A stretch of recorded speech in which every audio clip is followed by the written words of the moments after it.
مفتی طارق مسعود کے بیانات کے لیے مفتی صاحب کے چینل طارق مسعود موٹیویشنل کو سبسکرائب کریں۔ کہ پچھلی امتوں میں بہت ساری امتوں نے رسول کی نافرمانی کی، رسول کی نافرمانی کی۔ فَأَخَذَهُمْ أَخْذَةً رَابِيَةً، اللہ فرماتے ہیں ہم نے ان کو بہت بڑی پکڑ میں پکڑا۔ آج ہی یہ جو آیت میں نے پڑھی ہے اس سے متعلق آج ہی کا واقعہ سنا دوں۔ ایک صاحب امریکہ سے آئے، نوجوان لڑکا تھا، شاید بیان میں بیٹھے ہوئے بھی ہوں آج ملاقات کے لیے۔ تمیز سے جب آپ آئیں گے نا ملاقات کا ٹائم لے کے، میں ملتا ہوں، بغیر تمیز کے ایسی ہوگی سر پہ مسلط ہوں گے تو بھائی پھر نہیں، آدمی نہیں برداشت کر پاتا۔ تو ٹائم دیا تھا، میں نے کہا ٹھیک ہے بیٹھے، تو مجھے خود بہت کچھ سیکھنے کا موقع ملتا ہے۔ دیکھو میں نے خود بہت کچھ سیکھ لیا محترم سے۔ انہوں نے کہا کہ میں یو ایس اے میں ہی پلا بڑا ہوں، میں وہاں اسکولوں میں پڑھتا تھا، اور پھر بیچارے تھوڑا جذباتی ہو گئے، رونے لگے، کہنے لگے کہ آپ کے بیان کی وجہ سے میں اسلام پر آیا، ورنہ میں اسلام سے دور ہو چکا تھا۔ اور سارے آپ کے بیان میں انہی اعتراضات کے جوابات تھے جو اسلام کے بارے میں وہاں اعتراضات ہوتے ہیں۔ تو مجھے کہنے لگے کہ وہاں یو ایس اے میں جب میں اسکول میں پڑھ رہا تھا، ہمارے ٹیچر ایک دفعہ ٹیچر نے کہا، ایک سوال اٹھایا کہ بتاؤ کون سا مذہب ایسا ہے کہ آدمی پیٹ بھرنے کے لیے اگر چوری کرتا ہے، بھوک لگ رہی ہے کسی کو، پیٹ بھرنے کے لیے چوری کرتا ہے تو اس کا ہاتھ کاٹنے کا حکم دیتا ہے وہ مذہب۔ اب دیکھو کیسا نقشہ بنا کے پیش کیا نا، ایک تصور آپ کے ذہن میں آیا کہ ایک بھوکا بیچارہ نحیف سا ہے، بھوک تو برداشت نہیں ہوتی نا انسان، اور وہ ندیدہ بیچارہ کہیں سے پراٹھا اٹھا کے کھا لے، تو چور کا تو ہاتھ کاٹنے کا حکم ہے نا اس قرآن میں۔ تو سب نے بتایا، ہاتھ کھڑا کر دیا، بھائی اسلام، بھی اسلام ہے، جو بھوکا آدمی بیچارہ مجبور ہو کے کہیں چوری کر لے تو اس کا کیا کیا جائے گا، ہاتھ، یعنی ایک دم وحشیانہ۔ یعنی آپ یہ اندازہ لگائیں کہ یعنی کتنے عجیب انداز سے، کتنے مؤثر طریقے سے اسلام کے خلاف نفرت دل میں پھیلائی جا رہی ہے۔ تو کہتے ہیں مجھے بھی علم نہیں تھا، میں نے بھی ہاتھ اٹھا لیا، ہاں بھائی اسلام، کہہ رہے کیونکہ میں اکیلا نہیں ہاتھ اٹھا تو سب مجھے ملامت کرتے، علم تھا نہیں۔ تو بعد میں پتہ چلا، میرا بیان میں سنا ہوگا یا کہیں اور سے سنا ہوگا کہ بھائی بھوک کی حالت میں کوئی بیچارہ غریب اگر روٹی چوری کر لیتا ہے تو شریعت میں اس کا ہاتھ کاٹنے کا حکم، یہ تو قرآن نے ایک حکم اجمالی بیان کیا نا، چور کا ہاتھ کاٹ دو۔ آگے تو پھر حدیث میں اور فقہ میں اس کی تفصیل ہے کہ کون سی چوریاں ایسی ہیں جو ہیں تو چوریاں مگر وہ اس نوعیت کی نہیں ہے کہ اس میں ہاتھ کٹے، کیونکہ جہاں حدیث میں آتا ہے کہ چور کا ہاتھ کاٹو، وہیں یہ بھی آتا ہے کہ ادرؤوا الحدود ما استطعتم، او کما قال صلی اللہ علیہ وسلم، کہ حد جو ہے نا، حد جیسے ہاتھ کاٹنا، 100 کوڑے لگانا، ان میں جتنی تم گنجائش پیدا کر سکتے ہو نا حد کو دور کرنے کی، وہ گنجائش پیدا کرو۔ سمجھ میں آ رہی ہے بات؟ جتنی گنجائش ہو، یعنی چور کو ویسے سزا ملے گی لیکن ہاتھ ذرا سا بھی کوئی شبہ آ جائے نا، اس کے جرم کی نوعیت میں کمی ہو جائے اور آپ کنفیوز ہو جائیں کہ اب اس نوعیت کا ہمیں پتہ نہیں قرآن و سنت نے بتایا نہیں کہ ہاتھ کٹے گا کہ نہیں کٹے گا، تو اس کا مطلب ہے نہیں کٹے گا۔ سمجھ میں آ رہی ہے بات؟ اس کی مثال فقہا نے دی ہے کہ اگر شوہر، بیوی جو ہے نا شوہر کا مال چوری کر لے، چوری تو ہے، بڑا جرم بھی ہے، بیوی تو شوہر کے مال کی محافظ ہوتی ہے، خائن تو نہیں ہوتی نا۔ دیکھو ایک خاتون پڑوسیوں سے چوری کرے یہ بھی جرم ہے، شوہر کے مال سے چوری کرے اس سے بڑا جرم، لیکن اس پہ ہاتھ بولو نہیں کٹتا۔ وجہ اس کی یہ ہے کہ یہاں عورت یہ تعویل کر سکتی ہے، کر رہی ہے، لیکن اس میں یہ تعویل بنتی ہے کہ میرا نان نفقہ نہیں ہو رہا تھا، میں نے تو نان نفقہ لینے کی نیت سے چوری کی ہے، کہ شوہر کے ذمہ میرے خرچے ہیں نا، تو میں نے اس لیے چوری کیا، ڈالڈا کا ڈبہ لوں گی میں اس سے، ٹھیک ہے نا، میں نے اس لیے چوری کی ہے کہ مجھے گھر کا پرووائڈ کرے گا، حالانکہ 100% غلط تعویل کر رہی ہے۔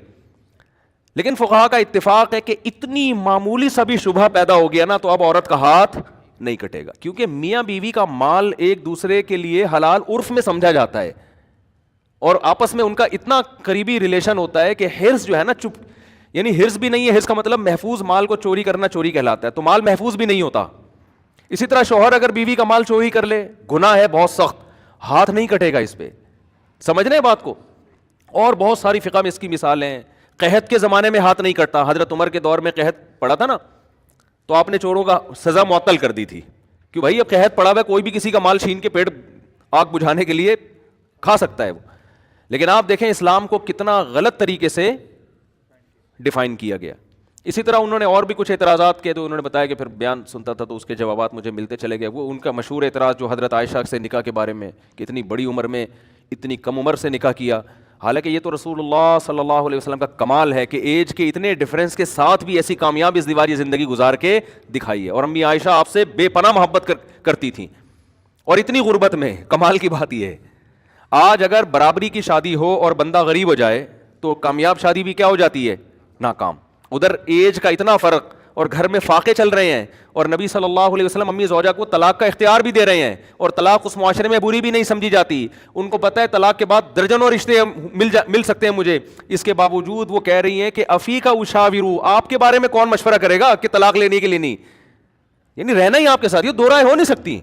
تو یہ تو پیغمبر کا کمال ہے, نبوت کے کامل ہونے کی دلیل ہے. اس پہ تو گوروں کو چاہیے تھا, کہتے یار یہ ہمارے اندر صلاحیت نہیں ہے, نہ میرے اندر یہ صلاحیت ہے نہ آپ کے اندر یہ صلاحیت ہے. یہ تو اتنا پیغمبر کی پاک سیرت تھی کہ ایک نو عمر آپ کے نکاح میں آئیں اور اس قدر آپ صلی اللہ علیہ وسلم سے محبت کی. میں اکثر ایک واقعہ بیان کرتا ہوں نا کہ نبی صلی اللہ علیہ وسلم ایک سفر میں تھے, یہاں بھی ہے کہ اونٹ پہ نا سواری میں وہ کیا کہتے ہیں اس کو یار, مجھے تو وہ جو رکھتے ہیں نا سواری, ڈولی, پالکی کہہ لیں. ایک میں حضرت سودا بیٹھی تھیں اور دوسری اونٹ پہ حضرت عائشہ رضی اللہ تعالیٰ عنہ تھی. تو ان میں بھی دیکھو حیا کی وجہ سے نا اس طرح سے عموماً ایسا ہی ہوا کرتا تھا کہ عورت اس کے اندر ہو, وہ کیا کہتے ہیں یار اس کو, ڈولی کہہ لیں یا کیا کہہ لیں, ہمارے یہاں تو ہوتی نہیں ہے تو ہمیں نام ہی نہیں پتا, کجاوا. تو اس کجاوے میں بیٹھا کرتی تھیں عموماً خواتین. ہماری دادی ہمیں بتایا کرتی تھیں سہارنپور میں, بتاتی تو کراچی میں تھیں, یعنی واقعہ سہارنپور کا تھا. لوگ اس پہ کلپ بنا لیں گے کہ اچھا یہ سہارنپور کے واقعات بیان, سہارنپور تو کبھی گئے نہیں ہم. تو بتاتی تھی ہمارے, کیونکہ ہم بڑے لینڈ لارڈ تھے, ہمارے دادا اور دادی وغیرہ یہ خاندان بہت زمیندار تھے نا, تو وہ بتاتی تھی جتنا کوئی مالدار ہوتا تھا ان عورتوں کا پردہ اتنا ہی زیادہ, کیونکہ عزت کی علامت تھی نا پردہ. تو غریب خاندانوں میں اتنا سخت پردہ نہیں تھا, مالدار خاندانوں میں بہت زیادہ پردہ تھا, یعنی وہ تو عزت کی علامت سمجھا جاتا تھا. جیسے عربوں میں بھی پہلے جو بادشاہ ہوا کرتے تھے ان کی عورتوں کو دیکھنا ممکن نہیں تھا. اب کیا ہو رہا ہے کہ وہ اب جیسے جیسے لبرلزم آ رہا ہے تو وہ جتنے اونچے خاندان کی عورت ہوگی اتنا ہی کپڑے اس کے جسم پہ کم ہوں گے, یعنی یہ علامت سمجھی گئی. پراپر ڈریس ہے اس کا مطلب یہ کہیں بیچاری اورنگی ٹاؤن میں رہتی ہے پورے کپڑے پہننے میں, اور اگر جتنے کپڑے کم ہوتے چلے جائیں گے سمجھ لو کہ بہت 1000 گز کا بنگلہ تو کم از کم ہے. بنگلے کا سائز جیسے جیسے بڑھے گا کپڑے کا سائز اسی حساب سے چھوٹا ہو.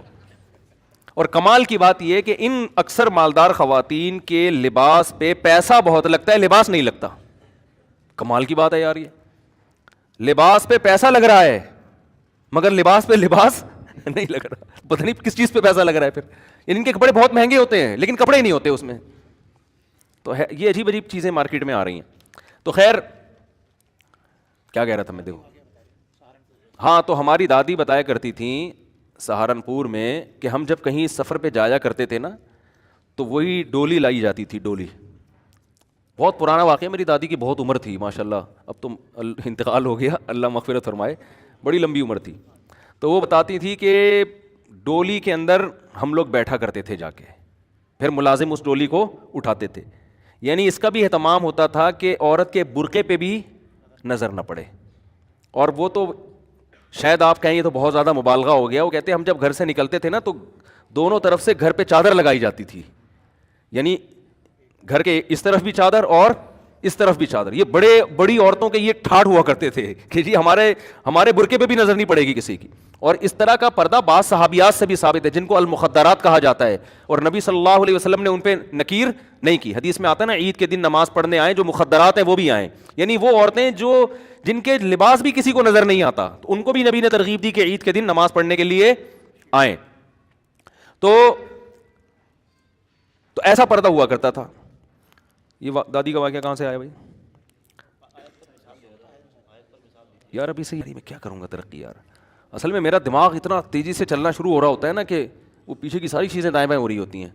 کیا بول رہا تھا میں, یعنی یہ بات شروع کہاں سے کی تھی میں نے؟ کجاوے سے بات تو شروع کی تھی. ہاں, حضرت عائشہ کا واقعہ سنا رہا تھا میں. وہ موضوع تو مجھے یاد تھا. یہ حضرت عائشہ رضی اللہ تعالی عنہا ایک ہودج میں کجاوے میں اور حضرت سودا دوسرے کجاوے میں. تو امی عائشہ فرماتی ہیں رسول اللہ صلی اللہ علیہ وسلم میرے ساتھ بیٹھے ہوئے تھے, تو تھوڑی دیر میں اٹھ کے آپ صلی اللہ علیہ وسلم کہاں چلے گئے؟ حضرت سودا کے پاس. امی عائشہ فرماتی ہیں میرے جو جذبات تھے نا, مجھے اتنی تکلیف ہو رہی تھی کہ میرے پاس سے کیوں چلے گئے, کہ میں نے ہودج سے اپنا پاؤں باہر نکالا اس نیت سے کہ مجھے کوئی بچھو ڈنگ مار کے ہلاک کر دے. آپ بتاؤ ایک نو عمر کے ایسے جذبات اپنے شوہر کے بارے میں, آج کوئی عورت ایسی ٹوٹ کے عشق جیسی محبت کر سکتی ہے؟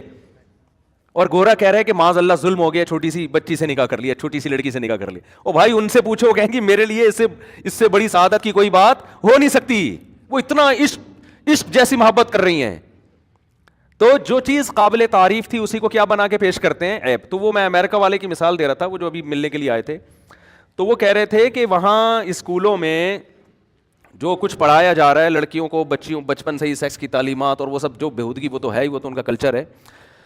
لیکن یہ جو ہومو سیکشولیٹی ہے نا, اب یہ پتہ نہیں سیکچولیٹی ہے یا سیکشولیٹی ہے, کوئی کہتا ہے سیکشولیٹی, سیکشول لفظ ہے, کوئی کہہ رہا ہے سیکچول لفظ ہے, اللہ ہی جانے کون بشر ہے. ہمارے ایک دوست ہیں لاہور میں, میجر ہیں آرمی میں, ان سے پوچھوں گا فون کر کے, اکثر وہ صحیح بتاتے ہیں, میں نے دیکھا ہے. ساری قوم ایک طرف وہ جو پروناؤنسیشن بتاتے ہیں نا, بعد میں وہی صحیح نکلتی ہے. یہ لفظ میں پوچھنا بھول گیا ان سے, تو ان کی انگلش بہت خاندانی ہے. تو جو بھی ہے فی الحال, تو جو بھی ہے, تو انہوں نے بتایا کہ یہ اتنا زیادہ پھیل رہا ہے کہ اس کو باقاعدہ پروموٹ کیا جا رہا ہے.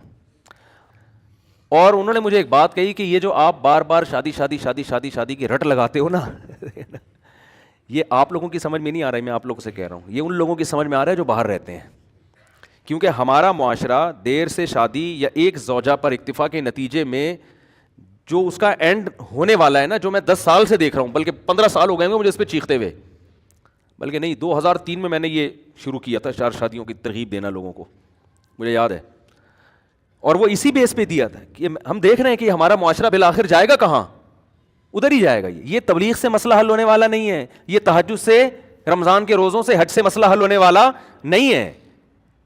لوگ کہتے ہیں دعاؤں سے مسئلہ حل ہوگا. دعائیں جب پوری ہوتی ہے جب آپ کامیابی کے اسباب اختیار کرو, جو اللہ نے زمینی اسباب رکھے ہیں ان اسباب کو آپ اختیار نہیں کرتے, دعا مانگتے رہو بیٹھ کے. ابے بھائی وہاں ہوٹل پہ پراٹھے پڑے ہوئے ہیں اور آپ قریب سے گزر رہے ہو, آپ کی جیب میں پیسے بھی ہیں, تو پتہ نہیں کیوں مثال کھانے میں پراٹھے کے علاوہ آتی نہیں ہے. میں خود حیران ہوں یار یہ کیا ہو گیا ہے.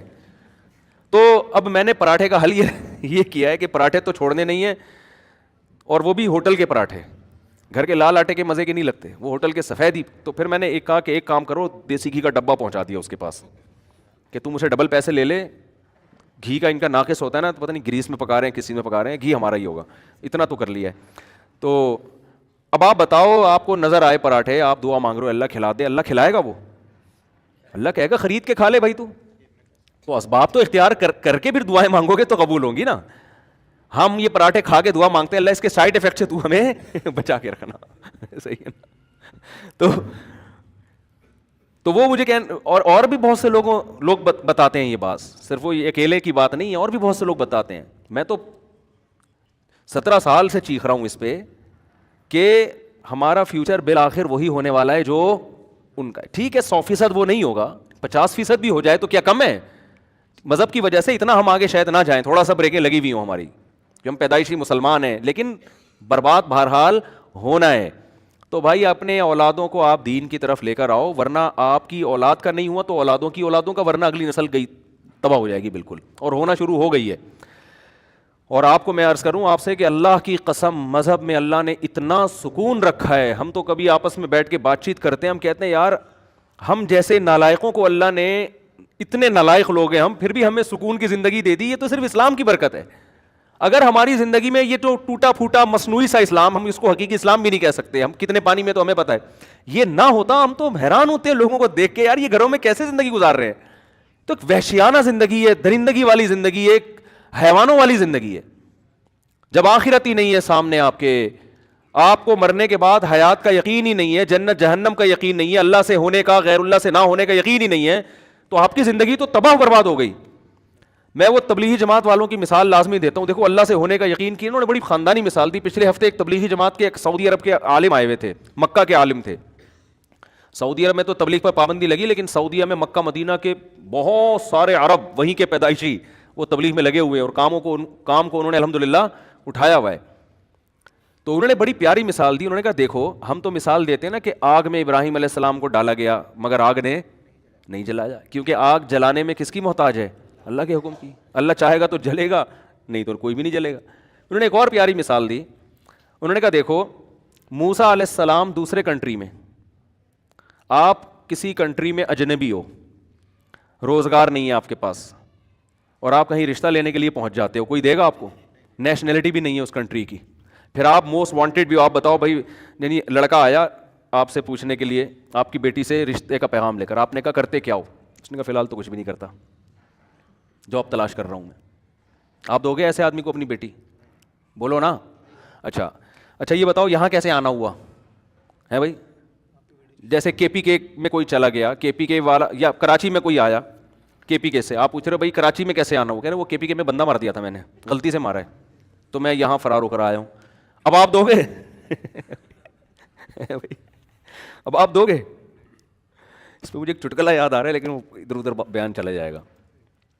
اب تو آپ بالکل بھی نہیں دو گے نا. اب بھائی تم پہ تو ویسے ہی کیس بنا ہوا ہے یار, میں اپنی بیٹی تمہارے حوالے کیسے کر دوں؟ نہ اس کنٹری کے ہو, چلو کراچی اور کے پی کے تو ایک ہی ملک ہے نا, دوسرے ملک سے آئے ہو تو اور عجیب ہو جائے گا. تو ایسے موقع پہ میرے بھائی شادی کے علاوہ دنیا کا ہر کام ہو سکتا ہے آپ کا. آپ جاب شاید کہیں مزدوری پہ آپ کو مل جائے, کچھ بھی ہو سکتا ہے, لیکن اس کنڈیشن میں گراؤنڈ ریئلٹی یہ کہتی ہے کہ آپ کی شادی نہیں ہو سکتی. لیکن موسیٰ علیہ السلام کی ٹھک سے شادی ہوئی ہے, ٹھیک ہے نا. تو انہوں نے بڑی پیاری مثال دی کہ یہ اس کی کتنی بڑی دلیل ہے کہ ہوتا کس سے ہے؟ اللہ سے ہوتا ہے. تو مایوس ہونا ہی نہیں ہے. جس آدمی کے پاس مذہب نہیں ہے وہ جب دیکھتا ہے اسباب کامیابی کے نہیں ہیں تو مایوس ہونا شروع, کہتا اب تو مر گیا, اب تو. اور جو اللہ پر ایمان رکھتے ہیں, توکل ہے بھائی, اللہ کامیاب کرنے میں اسباب کا محتاج نہیں ہے. قرآن میں بار بار ایک مضمون بہت زیادہ بیان ہوا ہے, وہ یہ کہ لِكَيْ لَا تَأْسَوْا عَلَىٰ مَا فَاتَكُمْ وَلَا تَفْرَحُوا بِمَا آتَاكُمْ. کتنی بیلنس والی زندگی انسان کی گزرتی ہے. اللہ فرماتے ہیں کہ سب کچھ اللہ کے ہاتھ میں ہے. یہ اللہ تمہیں اس لیے بتا رہا ہے تاکہ کوئی چیز تمہیں نہ ملے تو اس پہ افسوس نہ کرو, اور مل جائے تو اترانے کی کوشش نہ کرو. ہو کیا رہا ہے دنیا میں؟ دنیا میں دو ہی قسم کے لوگ آپ کو زیادہ تر ملیں گے. کچھ ایسے ہوں گے جو تکبر سے اکڑے ہوئے ہوں گے نا, یہ میری گاڑی ہے, یہ میرا پرسنالٹی ہے, یہ میرا صحت ہے, اور یہ میرا بزنس ہے, یہ میرا بنگلہ ہے. جو کامیاب سمجھے جاتے ہیں دنیا میں, وہ ہر وقت کس میں لگے رہیں گے؟ شو بازی میں. وہ پیسہ بھی ہے ان کے پاس, عزت بھی ہے, شہرت بھی ہے, اور ڈینگے مارتے رہیں گے سارا دن بیٹھ کے. دوسرے وہ لوگ ہیں جو ہر وقت ناشکری کی باتیں, پیسے ہی نہیں ہے.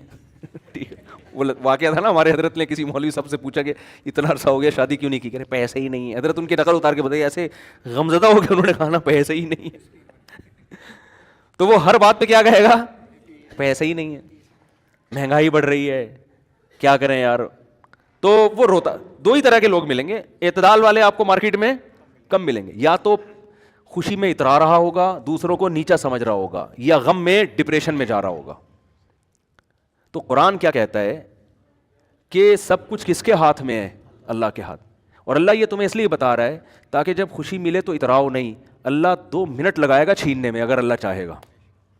سمجھتے ہیں نا؟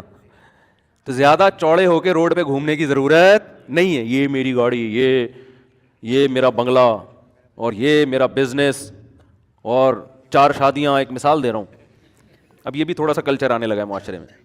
اور جناب یہ میرا بزنس دیکھو, یہ میری بلڈنگ ہے, اور یہ وغیرہ جو لوگ کر رہے ہوتے ہیں. میری صحت دیکھو, ڈولے دکھا رہے ہوتے ہیں نا ایسے کر کے. ایسا نہ ہو کسی باڈی بلڈر کو ڈولے دکھا رہا ہو اس کو میرا بیان سنا دیں, وہ ویسے بھی دکھا رہا ہوگا کہ مقابلے بھی ہوتے ہیں ان کے, میں شو مارنے کے لیے, دوسرے کو نیچا دکھانے کے لیے جو ڈولے دکھا رہا ہو نا, وہ غلط ہے. سمجھ رہے ہیں کہ نہیں سمجھ رہے؟ تو اللہ نے بتایا کہ یہ تمام طاقتیں کس کے ہاتھ میں ہیں؟ اللہ کے ہاتھ میں. کیا مطلب؟ جتنی پاور ہے نا اس وقت, جتنے وسائل ہیں, اللہ چاہے گا 2 منٹ میں چھین لے گا. تو جس آدمی کے دماغ میں یہ استحضار ہو کہ میں اسباب سے متاثر نہیں ہوں گا, اللہ مسبب الاسباب ہے, وہ جب چاہتا ہے انسان سے ساری نعمتیں چھین لیتا ہے. فرعون سے کیسے چھینی؟ فرعون کا تصور تھا کہ میں اسی دریا میں غرق ہو جاؤں گا. ابھی کوئی تھا اس کے دل میں تصور؟ اور ہم نے اپنی زندگی میں دیکھے ہیں لوگ, بڑے مالدار لوگ ہوتے ہیں, ایسا دیوالیہ ہوتا ہے کہ دیکھو جیسے اللہ متقی کو ایسی جگہ سے رزق دیتا ہے نا جہاں سے اس کا گمان بھی نہیں ہوتا, تو اللہ بعض دفعہ ایسی جگہ سے رزق چھینتا بھی ہے کہ جہاں سے آپ کا گمان بھی نہیں ہوتا, وہاں سے رزق چھین جاتا ہے. آپ سمجھتے ہو کہ یہ گارڈ ہی انسان کو قتل کر دیتے ہیں, حالانکہ وہ کس کے لیے رکھے ہوتے ہیں؟ حفاظت کے لیے. وہاں سے اللہ نے نقصان پہنچایا جہاں سے آپ کو نقصان کا گمان تھا ہی نہیں. وہاں سے کہتے ہیں نا آستین کا سانپ بن کے آ جاتے ہیں لوگ. تو رزق اللہ ایسی جگہ سے چھین لیتے ہیں, ایسے طریقے سے چھین لیتے ہیں جہاں سے انسان کا گمان بھی نہیں ہوتا, ایسے چھنتا ہے رزق. تو نہ انسان پر اترانا اچھا لگتا ہے, ہر وقت ڈرتا رہے اللہ سے بھائی, اور نسبت کس کی طرف کرے؟ اللہ کی طرف. بھائی اللہ نے دیا, یہ اللہ کی نعمت ہے. یہ زبان سے الفاظ کہنے چاہیے, شریعت میں زبان کی بہت ویلیو ہے. بڑے الفاظ اللہ کو پسند نہیں ہے. حضرت موسیٰ سے ایک خطا ہوئی تھی, لوگوں نے پوچھا کہ اس وقت زمین میں سب سے بڑا عالم کون ہے, انہوں نے فرمایا میں ہوں. بات بالکل درست تھی, مگر اللہ کو یہ انداز پسند نہیں آیا کہ آپ بولتے سب سے بڑا تو اللہ ہے. حالانکہ موسیٰ علیہ السلام تو سب سے بڑے عالم تھے, اور جو جتنا بڑا ہوتا ہے اس کی چھوٹی غلطی کو بھی اللہ بہت سخت تنبیہ کرتے ہیں اس پہ. تو موسیٰ علیہ السلام کو ایسی تنبیہ ہوئی کہ خضر علیہ السلام کے پاس بھیج دیا کہ ان کو کچھ علم ہم نے ایسا دیا جو آپ کے پاس نہیں ہے. تو اسی طرح جب انسان پریشانیوں میں ہو تو قرآن کہتا ہے مایوس نہ ہو. کیوں؟ طاقتیں کس کے پاس ہیں؟ اللہ کے پاس. آپ کیوں مایوس ہوتے ہیں؟ آپ کہتے ہو یار یہاں بھی جاب نہیں مل رہی, یہ بھی مسئلہ نہیں ہے, نہ شادی ہو رہی ہے میری, نہ جو ہے یہ بچہ انسان کا بچہ بننے کی کوشش کر رہی ہے, میری اولاد ہو گئی ہے. پیدا تو انسان کا بچہ ہی ہوا تھا, سب مبارکباد دے رہے تھے, لیکن یہ مجھے انسان کا بچہ لگتا نہیں, یہ جن کا بچہ ہے, آ کے لے جائیں. مسجد سے اعلان ہوتا ہے نا جن کا بچہ ہے آ کے لے جائیں. تو لوگ ایک صاحب پہنچے جن کا بچہ مسجد میں کیا کر رہا ہے. گاؤں دیہاتوں میں نا مسجد میں یہ بہت اعلان ہوتے ہیں, حضرات چٹی نیلے رنگ کی نہ جن کا بچہ ہے آ کے لے جائیں. تو قرآن کیا کہتا ہے, وَلَا تَأْسَوْا عَلَىٰ مَا فَاتَكُمْ, جو چیز نہیں ملی ہے اس پہ افسوس مت کرو. بہت سی چیزیں زندگی میں نہیں ملتی تو افسوس نہ کرو. بھائی اللہ اس کو آلٹرنیٹ بھی دے سکتا ہے, نہیں بھی دیا تو اللہ نے چھینی ہے نا, تو کوئی اس میں حکمت ہوگی. اور حدیث میں جو آتا ہے نا, اللہ کہتے ہیں کہ میں اپنے بندے کے ساتھ وہ معاملہ کرتا ہوں جو بندہ جیسا میرے ساتھ گمان رکھتا ہے. تو اس کا یہی مطلب ہے. لوگ کیا سمجھتے ہیں کہ یار ہم تو اللہ سے بہت گمان رکھتے ہیں کہ اتنی دولت اللہ ہم کو دے گا, لیکن اللہ تو دے ہی نہیں رہا. ہم تو 6 سال سے اللہ سے امیدیں لگا کے رکھے ہوئے پیسہ ملے گا ہمیں. تو حدیث میں تو آتا ہے جیسا گمان رکھو گے ویسا ہوگا. تو پیسے تو پان گٹکے کے نہیں نکلتے یار, ہم تو گمان رکھ کے تھک گئے. ہر حدیث کا ایک خاص مفہوم ہوتا ہے. مطلب حدیث کا یہ ہے کہ آپ کے ساتھ اگر ایسا لگ رہا ہے کہ غلط ہو رہا ہے, آپ کاموں میں ناکام ہو رہے ہیں, آپ اللہ سے اچھی امید رکھو کہ انشاءاللہ اسی میں خیر ہوگی, تو واقعی اس میں پھر خیر ہوگی. جیسے یوسف علیہ السلام کتنے غموں میں تھے نا, لیکن اللہ سے امیدیں لگا کے بیٹھے ہوئے تھے, اس میں میری خیر ہے. یعقوب علیہ السلام کے دونوں بیٹے بچھڑ گئے, لیکن کہہ رہے ہیں اعلم من اللہ ما لا تعلمون, میں اللہ کے بارے میں وہ کچھ جانتا ہوں جو تم نہیں جانتے, اس میں میری خیر ہوگی. ہوئی خیر کی نہیں ہوئی؟ لیکن اگر آپ الٹا سوچنا شروع کر دو گے, نبی صلی اللہ علیہ وسلم ایک صحابی کے پاس گئے, بوڑھے تھے, بخار میں تھے, تو آپ نے فرمایا لا باس طہور انشاء اللہ. یہ بخار حدیث میں آتا ہے جب بخار کی گرمی یہ جہنم کی آگ کو ٹھنڈا کرتی ہے. یہ جہنم کی آگ کو, یعنی حدیث میں کا مفہوم ہے کہ جو آخرت میں اللہ نے عذاب دینا ہے نا آگ کا, دنیا میں بخار کی شکل میں دے دیتا ہے اللہ اہل ایمان کو بعض دفعہ. تو کتنی بڑی نعمت ہے بخار کا ہونا, گناہ دھلتے ہیں. تو وہ انہوں نے کہا کہ نہیں یہ میرے گناہ معاف کرنے کے لیے نہیں, یہ ایک بوڑھے پہ مسلط ہو کے اس کو ستانے کے لیے آیا ہوا ہے. تو آپ نے فرمایا اب ایسا ہی ہوگا, اب یہ بخار گناہوں کی معافی کا ذریعہ نہیں بنے گا. تو یہ مطلب ہے کہ جیسا اللہ کے بارے میں آپ گمان رکھیں گے اللہ کا معاملہ آپ کے ساتھ ویسے. اس لیے غموں میں میرے بھائی زبان سے ناشکری کے الفاظ نہ نکالو. دیکھو غم میں ہائے ہوئے کرنا جائز ہے, یہ انسان کی نیچر ہے, رونا بھی جائز ہے. غم میں مسکرانا بڑا مشکل کام ہوتا ہے, یہ نیچر کے خلاف ہے. ایک دفعہ کیا ہوا, ایک صاحب کے ایک خاتون تھی, ان کے شوہر شہید ہو گئے کہیں ٹارگٹ کلنگ میں یا کسی بھی حادثے میں, ابھی مجھے پورا واقعہ یاد نہیں ہے, یا کوئی آرمی میں تھے بارڈر پہ شہید ہو گئے, واللہ عالم, بہت پرانا واقعہ ہے. مجھے واقعے کی روح یاد رہ جاتی ہے نا, پورا وہ ایک چیز تفصیل سے یاد نہیں ہوتی. اب کیا ہے کہ ان کے گھر میں جب خبر لے کر آئے ہیں کہ تمہارے شوہر شہید ہو گئے, تو خبر لانے والا اتنا بیوقوف آدمی, اس نے کہا آپ کے لیے خوشخبری ہے کہ آپ شہید کی بیوہ بن گئی ہیں. اب اس بیچاری کو مجبور کیا مٹھائی کھاؤ اور مٹھائی کھلاؤ, محلے میں مٹھائیاں بٹوائی جا رہی ہیں. لوگ بھی کہہ رہے ہیں یار ماشاءاللہ دیکھو کیسا حوصلہ ان لوگوں کا کہ شہید پہ خوشی منا رہے ہیں. بھائی ٹھیک ہے, اللہ نے بہت بڑا مقام دے دیا, لیکن چاہے شوہر جنت میں ہی گیا ہو, عورت سے شوہر جدا تو ہو گیا نا. اب وہ بیچاری جو اس کے ریلیٹیو ہے نا, انہوں نے مجھے بتایا کہ وہ رو بھی رہی ہے اور اس کو کہنا نہیں رونا نہیں ہے, رونا نہیں ہے, گناہ ملے گا, گناہ ملے گا. تو یہ کیا ہے, یہ بالکل شریعت کے خلاف تعلیمات ہیں. بھائی اس کو رونے تو بیچاری کو غم تو ہوا ہے نا, مٹھائی وٹھائی نہیں بنتی ایسے موقع پہ. شہادت بہت بڑا رتبہ ہے, شہید کے لیے ہے نا, وہ مٹھائی کھلائے, ٹھیک ہے نا.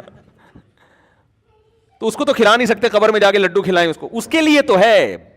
پیچھے رہ جانے والوں کے لیے تو غم ہے نا کہ آپ کا محبوب آپ سے بچھڑ گیا, بھلے جنت میں ہی گیا ہو, آپ سے تو بچھڑ گیا نا. ارے آپ کا جگری دوست امریکہ جا رہا ہو, خوش ہو, آپ پھر بھی رخصت کرتے ہوئے روتے ہو اس کو کہ بیٹا امریکہ جا رہا ہے. مایوں کی تمنا تھی میرا بچہ امریکہ میں جائے, کماؤ پوت بنے, پیسے کما کے بھیجے, لیکن جس دن جا رہا ہوتا ہے اس دن ماں خوش ہو رہی ہوتی ہے, رو رہی ہوتی ہے کہ بھائی مجھ سے تو بہرحال جدا ہو رہا ہے نا. باپ بھی پریشان ہوتا ہے, ماں بھی پریشان ہوتی ہے. تو یہ ایک بیٹیاں جب گھر سے رخصت ہوتی ہیں, اور آسان مثال, ماؤں نے خود شادی کرائی ہوتی ہے, ماؤں نے خود رشتہ طے کیا ہوتا ہے, وظیفے پڑے ہوتے ہیں, لیکن جس دن بچی رخصت ہوتی ہے ماں رو رہی ہوتی ہے, ہنس رہی ہوتی ہے. بولو نا. اب کوئی اس پہ اعتراض کرے, لو اتنی مشکل سے رشتہ ملا, یہ تو رو رہی ہیں, واپس کرو اس رشتے کو بھائی, لے کر آ, چل بھائی دفعہ یہاں سے. کیا خیال ہے؟ 50-50 یاد آتا ہے ایسے موقع پہ نا. کیمرہ لگا ہوا تھا, روتے ہوئے رخصت کیا نا ماں نے بیٹی کو, ڈرامے بھی ہوتے ہیں نا. تو وہ کیمرہ مین نے بتایا کہ کیمرہ آن کرنا بھول گیا تھا. اس نے کہا کم بخت اتنی مشکل سے کیونکہ یادگار ہوتی ہے نا, ساری زندگی دیکھنا ہے. اگر وہ نہیں روئے گی تو جب شادی کی ویڈیو بعد میں جا کے دیکھیں گے بولیں گے یار کیسی ماں روئی نہیں رہی, بچی رخصت ہو رہی ہے گھر سے. تو وہ کیمرہ لگایا ہوا تھا 50-50 میں, روتے ہوئے رخصت کیا جا رہا ہے. تو جیسے ہی وہ اس نے بتایا وہ سوری آنٹی میں کیمرہ آن کرنا بھول گیا. اس نے کم بخت اتنی مصیبت سے روئی تھی, دوبارہ پورا عمل ریورس ہوا ہے نا, واپس دلہن کو واپس لے کر آؤ, کیمرہ تسلی ہوگی آن ہے, اب رو کے رخصت.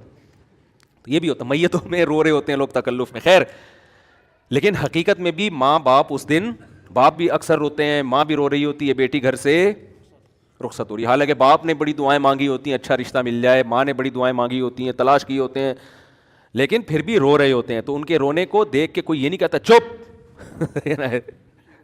تو یہ اچھا یاد رکھو, ایسے موقع پہ بارات کا کھانا ماں کے ذمے, باپ کے ذمے ڈالنا, یہ بھی نیچر کے خلاف ہے. خوب سمجھ لو, نہیں آئی بات سمجھ میں. یہ جو لڑکی والے کھانا کھلاتے ہیں نا, یہ بھی اللاجیکل ہے. وہ قومیں جن پر انگریز نے حکومت نہیں کی ہے, یا ہندوؤں کے ساتھ وہ قومیں نہیں رہی ہیں, ان میں آپ کو بارات کے کھانے کا تصور نہیں ملے گا. یہ بھی اللاجیکل ہے. وجہ اس کی ہے, میں تو ان چیزوں پہ شروع سے غور کرتا ہوں کہ مجھے شروع سے سمجھ میں ہی نہیں آ جائے بارات کا کھانا نا, کہ یار باپ کے گھر سے بیٹی رخصت ہو رہی, وہ کیوں کھلائے بھائی. آپ کہہ سکتے ہو خوشی ہو رہی ہے, ٹھیک ہے, خوشی انتہا کے اعتبار سے اس کا فیوچر بن رہا ہے, لیکن وہ دن ماں باپ کے لیے خوشی کا دن نہیں ہوتا, وہ دن ماں باپ کے لیے غم کا دن ہوتا ہے. این اس دن پہ کھانا کھلانا, اور کھانا کھلانے کو یعنی ان کو مکلف بنانا کہ اس دن کو سیلیبریٹ کریں, یہ نیچر کے خلاف ہے. میں نے تو یہ بات شروع سے کر رہا تھا. پھر یہ جو ہمارے وزیرستان کے پٹھان لوگ ہیں, مسعودی قوم اور دوسری قومیں, مسعود قوم ہے نا اور دوسری قومیں, میں نے ان میں جا کے ریسرچ کی.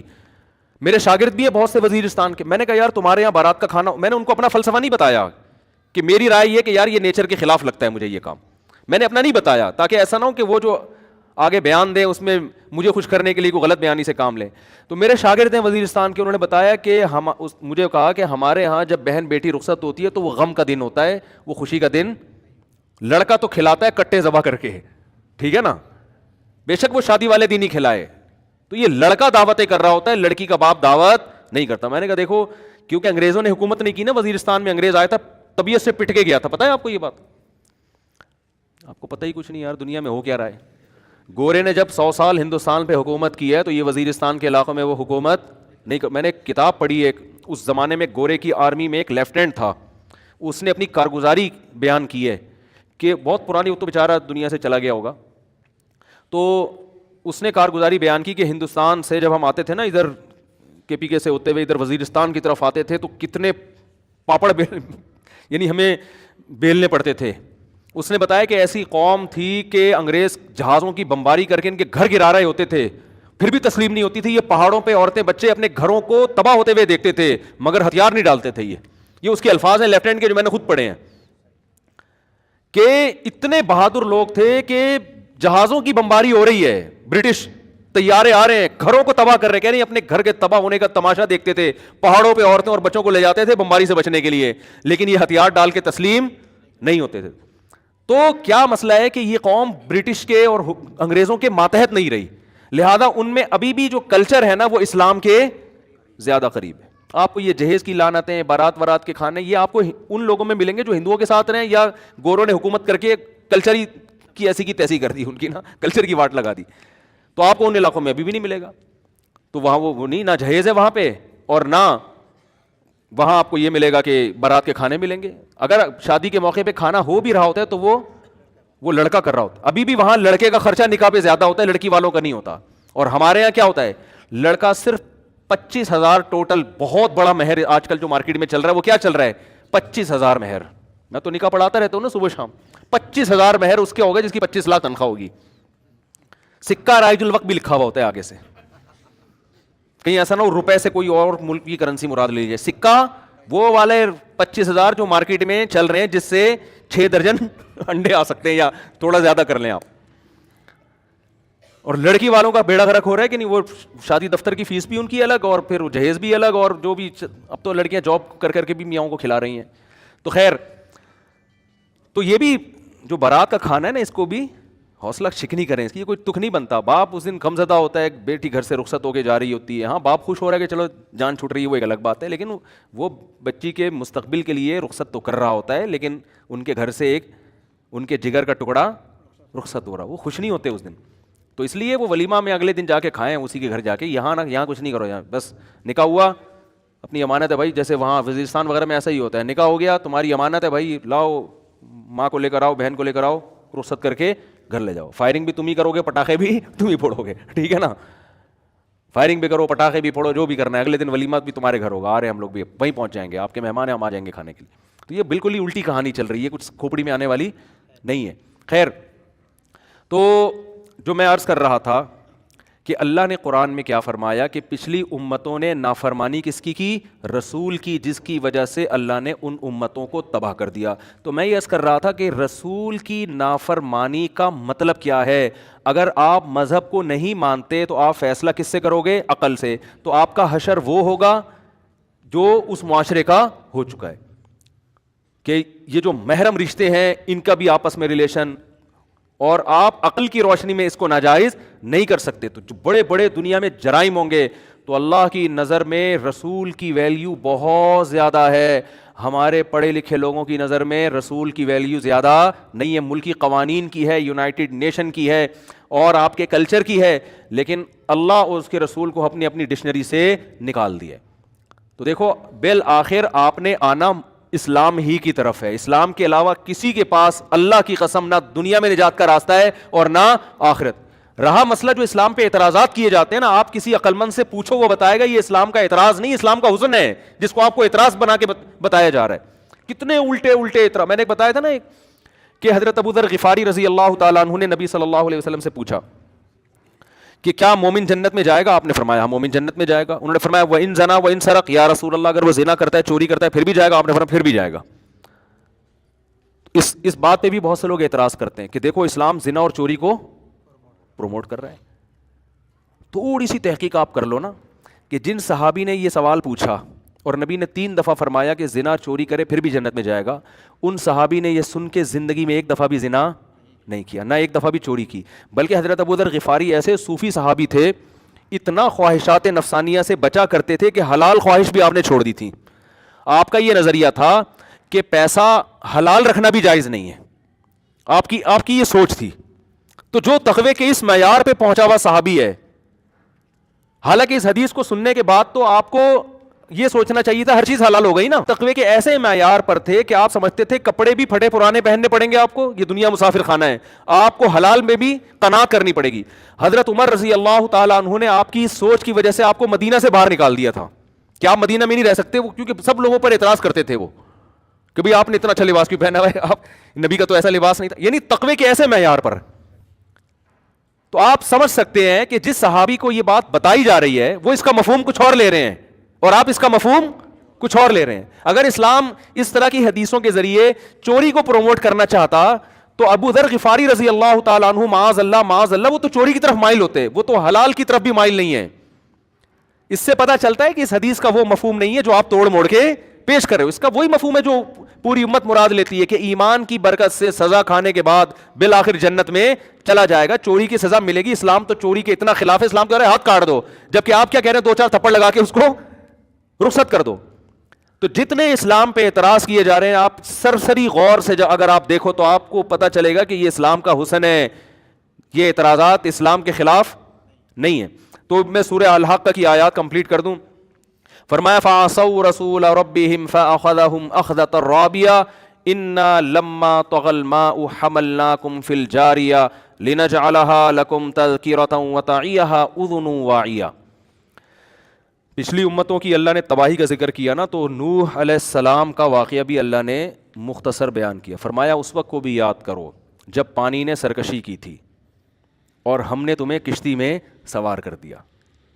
ہم نے تمہیں کشتی میں سوار کیا، حالانکہ ہمیں سوار نہیں کیا تھا. اللہ خطاب تو ہم سے کر رہے ہیں نا. سوار کس کو کیا تھا؟ اللہ نے، نوح علیہ السلام. لیکن اللہ ہمیں اس لیے کہہ رہے ہیں کہ ہم سب نوح علیہ السلام کی آل اولاد ہیں. تو ہمارے ابا کو سوار کر کے اللہ نے ہمیں بچا لیا. اگر نوح علیہ السلام سوار نہ ہوتے اور ہلاک ہو جاتے تو آج نہ میں یہاں بیٹھا ہوا، یعنی خدا نہ خواستہ وہ اس پانی میں ڈوب جاتے تو میں آج یہاں بیٹھا ہوا بیان نہ کر رہا ہوں. تو اللہ جہاں بھی نوح علیہ السلام کے بارے میں بات کرتے ہیں نا تو ہمیں ڈائریکٹ خطاب کریں گے تم لوگوں کو میں نے بچایا ہے. تو یہ اللہ نے ہم پر بھی احسان کیا ہے. طغى الماء، جب پانی نے سرکشی کی تھی. حملناکم فی الجاریہ، ہم نے تم لوگوں کو کس میں بٹھا دیا؟ کشتی میں. کیسا قرآن کی بلاغت ہے نا. یعنی مجھے بھی قرآن خطاب کر رہے ہیں، آپ کو بھی اللہ کہہ رہے میں نے تم سب کو بٹھا دیا تھا. کس میں؟ یہ ایسا خوبصورت انداز ہے نا جس سے انسان اللہ کی طرف مائل ہوتا ہے کہ میرے اللہ نے مجھ پر کتنا بڑا احسان کیا تھا کہ مجھے کس میں بٹھا دیا تھا؟ کشتی میں. تو اصل میں قرآن یہ عنوان اس لیے استعمال کر رہا ہے کہ ہم نے جو تمہیں کشتی میں بٹھا کے بچایا تھا نا، اس لیے کہ تم ہم پر ایمان لائے تھے اور تم نے ہماری اطاعت کا وعدہ کیا تھا. اس بیس پہ تم بچے ہو. اس بیس پہ تم نہیں بچے کہ تم نے ترقی بہت کر لی تھی اس وقت، تمہیں انگلش بہت اچھا بولنا آتی تھی یا تمہارا بزنس بہت اچھا تھا. بچایا ہم نے تمہیں اس بیس پہ تھا کہ تم ہم پر ایمان رکھتے تھے، توحید پرست تھے اور ہماری اطاعت اور فرما برداری کرتے تھے. باقی روئے زمین پر ایک متنفس کو بھی ہم نے زندہ نہیں چھوڑا تھا. تو اللہ بتا رہے ہیں کہ اب بھی اگر تم بچو گے تو کس بیس پہ بچو گے؟ رسول کی نافرمانی مت کرو. ایک جگہ قرآن میں سورہ بنی اسرائیل میں کیا آتا ہے؟ ذریۃ من حملنا مع نوح انہ کان عبدا شکورا. اے وہ لوگوں جن کو ہم نے نوح کے ساتھ کشتی میں سوار کیا، اے ان کی اولادو، انہ کان عبدا شکورا. جو نوح تھے نا وہ اللہ کے بندے تھے اور شکر گزار تھے وہ. یعنی اللہ بتا رہے ہیں کہ اے لوگو تمہارے ابا شکر گزار آدمی تھے، تو اس شکر گزاری کی وجہ سے میں نے ان کو کشتی میں سوار کیا ہے. تو تم اپنے باپ کا کچھ پاس رکھو، تم بھی کیا کرو؟ شکر گزاری کرو. شکر گزاری کا مطلب عمل اچھا کرو. تو یہاں بھی اللہ نے تو نوح علیہ الصلاۃ والسلام کے دور میں جب پانی آیا ہے. اچھا قرآن کے آگے الفاظ دیکھیں کہ حملناکم فی الجاریہ لنجعلہا لکم تذکرۃ، تاکہ اس واقعے کو ہم تمہارے لیے نصیحت بنا دیں. وتعیہا اذن واعیہ، اور محفوظ کرنے والے کان اس کو محفوظ کر لیں. آج بہت سے لوگ ان واقعات کا بھی انکار کرتے ہیں. اس وقت یہودی بھی اس واقعے کو درست مانتے ہیں، عیسائی بھی اس واقعے کو درست مانتے ہیں اور مسلمان بھی. اور یہ وہ واقعات ہیں جو کانوں سے سنے ہوئے تواتر کے ساتھ چلے آ رہے ہیں، کیونکہ دنیا میں اتنے بڑے بڑے واقعات چھپتے نہیں ہیں. اتنے بڑے بڑے واقعات چھپتے نہیں ہیں. تو یہ ایک ایسا واقعہ ہے کہ حالانکہ تینوں مذاہب کی آپس میں دشمنی ہے، اسلام، یہودی اور عیسائیت، مگر تینوں اس کو درست مانتے ہیں.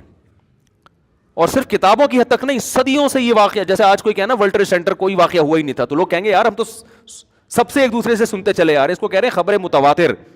خبر متواتر وہ خبر ہوتی ہے کہ جس کو بیان کرنے والے اتنے کثیر لوگ ہوں کہ عقل یہ کہتی ہو کہ اتنے لوگ جھوٹ پہ جمع نہیں ہو سکتے. ناممکن ہوتا ہے کہ اتنے لوگوں کا جھوٹ پہ جمع ہو جانا. تو یہ خبر متواتر ہے کہ نوح علیہ السلام کا واقعہ ہوا تھا اور پانی جو ہے اتنا زیادہ زمین پہ بھر گیا تھا اور اللہ نے ساری انسانیت کو تباہ کر دیا. نوح علیہ السلام کے 3 بیٹے تھے، حام، سام اور یافس. آگے انہی، کیونکہ یہ بھی نوح علیہ السلام کے ساتھ شریک تھے نا، ذریۃ من حملنا مع نوح. اے لوگوں جن کو ہم نے نوح کے ساتھ کشتی میں سوار کیا. تو سوار تو بہت سارے لوگ تھے، لیکن نوح علیہ السلام کے وہ بیٹے بھی تھے جو نوح علیہ السلام پر ایمان لائے تھے، جن کے جو پچھلی آسمانی کتابوں میں نام ملتے ہیں وہ حام، سام اور یافس. انہی 3 بیٹوں کی نسل پھر پوری دنیا میں پھیلی ہے. اور آج اب دیکھو کیسے، میں حیران ہوتا ہوں کہ یہ 3 بیٹے جو ہے نا، میں نے چونکہ جو عیسائیوں کی کتاب ہے انجیل بائبل، اس کا بھی بہت عرصہ پہلے مطالعہ کیا ہے کافی، تو اس میں بھی یہ واقعہ بڑے دلچسپ انداز سے لکھا ہوا ہے کہ اللہ تعالیٰ نے ان 3 بیٹوں کی جب نسلیں پیدا کی نا، بڑھائی ہیں، تو اللہ نے یہ چاہا کہ ان کی زبانوں میں اور اللہ رنگوں میں اختلاف ڈال دے. یعنی یہ ان بائبل کے الفاظ ہیں. اللہ نے چاہا، حدیث میں آتا ہے کہ جو اسرائیلی روایات ہیں نا بائبل اور تورات کی، لا تصدقوہ ولا تکذبوہ، کہ نہ ان کو سچا مانو نہ ان کو جھوٹا کہو، ہو سکتا ہے سچی ہوں. تو علماء کہتے ہیں کہ ان میں جو کوئی تاریخی باتیں ہیں جن کا شرعی حکم سے تعلق نہیں ہے، ان تاریخی باتوں کو بیان کرنے میں کوئی ممانعت نہیں، کیونکہ ہسٹری کی سے تعلق ہے نا اس کا. تو اس میں بڑے زبردست الفاظ لکھے ہوئے ہیں کہ اللہ نے چاہا کہ ان کے رنگوں میں اور ان کی زبانوں میں اختلاف ڈال دے. لہٰذا جب ان کی اولادیں مائیگریٹ کر کے گئی ہیں نا مختلف علاقوں میں، جا کے آباد ہونا شروع ہوئے، تو آپس میں رنگ ایک دوسرے سے مختلف ہونا. جو افریقہ میں جا کے آباد ہوئے وہ اتنے بلیک ہو گئے کہ اندھیرے میں نظر آ ہی نہیں رہے. جو یورپ میں جا کے آباد ہوئے وہ اتنے گورے چٹے ہو گئے کہ دھوپ میں نظر. ایسا ہی ہو رہا ہے نا، ایک باپ کی اولاد ہے لیکن کلر میں فرق. کچھ اتنے لمبے لمبے ہو گئے ہیں بھائی، کچھ ایسے ہیں کہ وہ جتنا کھا رہے ہیں چھوٹے ہی ہوتے جا رہے ہیں. ٹھیک ہے، قدوں میں کتنا فرق ہے. ہمارے حضرت مفتی رشید احمد صاحب رحمہ اللہ تعالیٰ فرمایا کرتے تھے کہ بہت جو چھوٹے قد کے لوگ ہوتے ہیں نا، وہ فرماتے تھے مجھے ایسا لگتا ہے ملائکہ ہے نا، قرآن میں ملائکہ کا لفظ تو 2 ڈنڈیوں کے بیچ میں حمزہ نہیں ہوتا چھوٹا سا، تو کہتے ہیں جب یہ کرسی پہ بیٹھے ہوئے ہوتے ہیں تو ایسا لگتا ہے کہ 2 ملائکہ کا لفظ ہے، اس کے بیچ میں حمزہ. کہ دونوں طرف وہ کرسی ہے اور بیچ میں تو وہی ملائکہ کا لفظ بن جاتا ہے نا. تو کوئی اتنا چھوٹا، کوئی اتنا بڑا، کوئی ایسا کالا، کوئی ایسا سفید. زبانوں میں اختلاف کیسا ہے، حالانکہ ایک ہی زبان تھی لیکن وہ چینج ہوتے ہوتے ہوتے ہوتے ہوتے اتنی تبدیلیاں آئی ہیں. کوئی انگلش بن گئی، عربی بن گئی، پشتو بن گئی، فارسی بن گئی. آپ دوسری زبان کا وہ آدمی کہتا ہے چائنیز کیسے بنی ہوگی، پتہ نہیں کیسے بنی ہے یار، میں تو حیران ہوں یار کیسے بن گئی نا، بالکل ہی عجیب زبان. تو یہ ایک ہی زبان ہے جس کو اللہ نے مختلف زبانوں میں تقسیم کر دیا. تو اللہ ان تمام لوگوں سے خطاب کر کے کہتے ہیں کہ چاہے وہ چائنا والے ہوں، چاہے وہ جاپان والے ہوں، چاہے وہ انگریزی بول رہے ہوں، چاہے وہ پشتو بول رہے ہوں، اردو بول رہے ہوں، اللہ فرماتے ہیں یہ سب کس کی اولاد ہیں؟ نوح کی اور ان کے 3 بیٹوں کی. اور تم وہ لوگ ہو کہ پوری انسانیت کو تباہ کر کے میں نے تم تینوں کو بچایا تھا، تمہارے تینوں کے ابا. اب ہم میں سے کچھ کزن ہیں، ہو سکتا ہے کوئی حام کی اولاد ہو، کوئی سام کی اور کوئی یافس کی. وہ آپ کو یاد ہے شیعہ ذاکر تھے، انہوں نے زبردست تقریر کی کہ وہ ایک کراچی گیا تو وہ ایک بیٹی کا نام ملیشیا تھا، تو ایک بیٹی کا نام وہ پھر ملیشیا بن گیا، تو پھر وہ ایسا ہی تھی، وہ اس کے کوئی کسی اسرائیلی کتاب میں وہ لکھا ہوا نہیں ہے. تو اللہ فرماتے ہیں کہ ہم نے تمہیں بچایا کس بیس پہ؟ شکر گزاری کی بیس پہ. تو کس قدر قرآن نصیحتیں کر رہا ہے. وَتَعِيَهَا أُذُنٌ وَاعِيَةٌ، تو تاکہ اس کو سننے والے کان محفوظ کر لیں. بس آخری آیت پڑھ کے میں بیان ختم کرتا ہوں. اللہ فرماتے ہیں انسان کہتا ہے نا کہ بھائی وہ تو ٹھیک ہے، جو واقعہ ہونا تھا ہو گیا، اب تو نہیں کوئی ایسا سیلاب آ رہا نا، اب ہم کیوں اللہ کی فرما برداری کریں، اب ہم کیوں نظر کی حفاظت کریں، اب ہم کیوں نماز پڑھیں، اب ہم کیوں اللہ کی مان کے چلیں، اب ہم کیوں پیغمبروں کو فالو کریں، اب تھوڑی کوئی سیلاب آ رہا ہے، وہ آ گیا ونس اپون اے ٹائم. اللہ فرماتے ہیں اب سیلاب نہیں آئے گا. فَإِذَا نُفِخَ فِي الصُّورِ، اب ایک سور پھونکا جائے گا، ایک سور پھونکا، نفخۃ واحدہ، صرف ایک ہوگا وہ.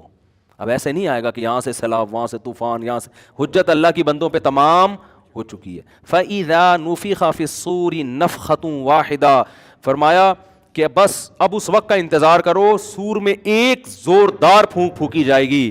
وَحُمِلَتِ الْأَرْضُ وَالْجِبَالُ، زمین اور پہاڑوں کو اٹھایا جائے گا، اس آواز کی ایسی طاقت ہوگی. فَدُّكَّتَا، ان کو کوٹ دیا جائے گا، دَكَّةً وَاحِدَةً، ایک ہی دفعہ میں. جیسے پہلی دفعہ اللہ نے پیدا کیا نا، ماں کے پیٹ میں 9 مہینے لگتے ہیں بچہ بننے میں، پھر دنیا میں آتا ہے، پھر ہوتے ہوتے 30-40 سال کے بعد جا کر انتہا کو پہنچتا ہے.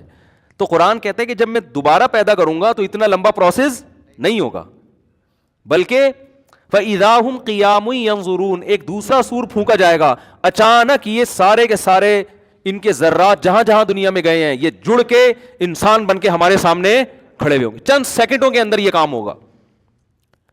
تو یہ اللہ کی قدرت ہے، اس لیے اس دنیا سے زیادہ دل لگانے کی ضرورت نہیں ہے. یہ ہم پر بھی موت آئے گی اور اس کائنات پر بھی موت آئے گی. آپ جو مرضی ترقی کر کے جہاں تک بھی پہنچ جائیں، بالآخر جیسے وہ سائنسدان جو آرم اسٹرانگ جو چاند پہ پہنچا، ٹھکانہ اس کا بھی قبر ہی ہوا بالآخر. تو یہ کائنات ترقی کرتے کرتے جہاں تک بھی پہنچے گی، اللہ یہ بتا دے گا کہ یہ ہے مسافر خانہ، یہ دل لگانے کی جگہ نہیں ہے. چھوٹے چھوٹے سیلاب آتے رہے ہیں نا، تو اب بڑی قیامت آئے گی اور یہ زمین آسمان کو میں توڑ کے بالکل برابر کر دوں گا. فَيَذَرُهَا قَاعًا صَفْصَفًا، قرآن کہتا ہے چٹیل میدان بنا دوں گا میں. آپ پہاڑوں کی طرف جاؤ نا کبھی، جب آپ اسلام آباد سے آگے جاتے ہیں نا تو پہاڑوں کا سلسلہ شروع ہوتا ہے، پھر ایسے پہاڑ کے ہر اگلا پہاڑ پچھلے پہاڑ سے اونچا ہی ہوتا ہے. آدمی کہتا ہے یہ کب جا کے ختم ہوگا. گلگت کی طرف جائیں، کوہستان کی طرف جائیں، ایک پہاڑ کے اوپر دوسرا پہاڑ، پھر اس کے اوپر تیسرا پہاڑ. میں 10-12 سال پرانی بات ہے، داریل گاؤں جس کے میں نے ولاگ نہیں بنایا تھا، وہاں سے ہم گلگت کی طرف جا رہے تھے. بہت اونچے اونچے پہاڑ، یعنی بائی روڈ جا رہے تھے.